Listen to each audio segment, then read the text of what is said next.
ना कॉर्नफ्लॉवर, ना मैदा, ना कुठलं मशीन. एकदम नॅचरल आणि समर स्पेशल टिंडर कोकोनट आईस्क्रीम. हे आईस्क्रीम इतकं क्रीमी आणि चविष्ट लागतं की एकदा बनवलं की पुन्हा पुन्हा बनवावंसं वाटतं. सुरुवातीला मी एक ताजं नारळ घेतला आहे. नारळ फोडून त्याचा अर्धा भाग घेतला. आता त्याचे छोटे छोटे तुकडे करून घेतले आहे. आता हे तुकडे मिक्सरमध्ये टाकून थोडंसं पाणी घालून आपण त्याचं कोकोनट मिल्क काढून घेणार आहोत. ही आईस्क्रीम बनवताना मी कोकोनट मिल्कचा वापर केला आहे, ज्यामुळे ती हलकी आणि क्रीमी होते. कोकोनट मिल्क हे एक नैसर्गिक लॅक्टोजन मुक्त पर्याय आहे, ज्यामुळे या आईस्क्रीमला व्हीगन आणि डेअरी फ्री बनवता येतं. यामध्ये सॅच्युरेटेड फॅट्स, अँटीऑक्सिडंट आणि अनेक न्यूट्रिशन असतात, जे आरोग्यासाठी अतिशय चांगले असतात. कोकोनट मिल्कमधून आईस्क्रीमला एक नैसर्गिक आणि मधुर कोकोनट फ्लेवर येतो.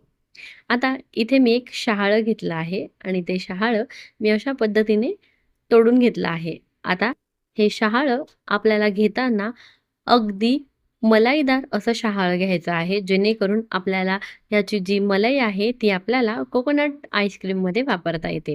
आता ही मलाई मी छान प्रकारे काढून घेणार आहे आणि यातलं थोडंसं जे नारळाची मलाई आहे ती आपल्याला बाजूला काढून ठेवायची आहे. जी मी वरच्या भागाची काढून घेतलेली मलाई आहे ती मी बाजूला काढून ठेवणार आहे, जेणेकरून ती आपल्याला आईस्क्रीममध्ये वापरता येते. आता मी हे जे मलाई काढून घेतलेलं आहे ते सगळं मिक्सरच्या भांड्यात घालून छान याची पेस्ट तयार करून घेणार आहे. इथे आपल्याला कुठल्याही प्रकारच्या पाण्याचा वापर करायचा नाही आहे. पाणी विरहित आपल्याला हे मिश्रण छान वाटून घ्यायचं आहे आणि हे ओलं नारळ असल्यामुळे अगदी खूप इझिली हे पेस्ट तयार होऊन जाते. आता आपण ह्याची पेस्ट तयार करून घेऊया. शहाळ्यामध्ये नैसर्गिक गोडवा असतो आणि त्यामध्ये भरपूर प्रमाणात फायबर, मिनरल्स आणि इलेक्ट्रोलाइट्स असतात, ज्यामुळे शरीराला हायड्रेट राहण्यास मदत होते आणि एक ताजा नैसर्गिक फ्लेवरही आपल्या आईस्क्रीमला मिळतो. आता उरलेलं जे वरचं नारळ होतं त्याचे मी छान असे काप करून घेतले आहे त्या मलाईचे. आता ही तयार करून घेतलेली जी मलाईची पेस्ट आहे, ही पेस्ट आपण आपल्या कोकोनट मिल्कमध्ये ट्रान्सफर करून घेऊया.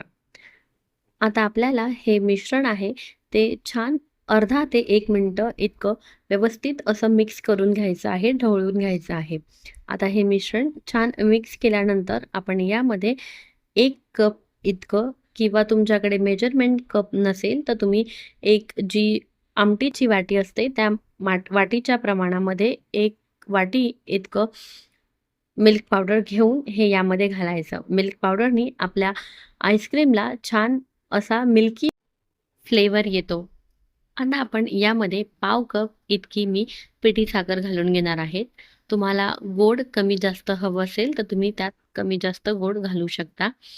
परंतु आपल्या नारळालाच अगोदरच अगदी नॅचरल असा गोडवा असतो, त्यामुळे साखर मी इथे अगदीच पाव कप इतकी वापरली आहे. आता हे मिश्रण आपल्याला पुन्हा अर्धा ते 1 मिनिटं व्यवस्थित असं ढवळून घ्यायचं आहे.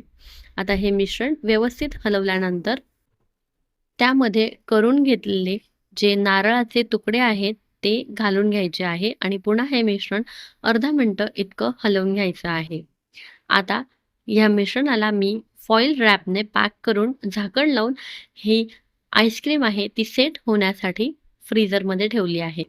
तुम्ही ही आईस्क्रीम 6 ते 7 तास किंवा ओव्हरनाईटही सेट करायला ठेवू शकता. तयार झालं आहे आपलं एकदम creamy natural tender coconut ice cream.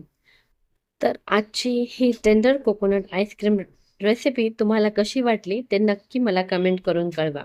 तुमच्या प्रतिक्रिया आणि तुमचं प्रेम मला अजून नवनवीन रेसिपी बनवण्यासाठी प्रेरणा देतं.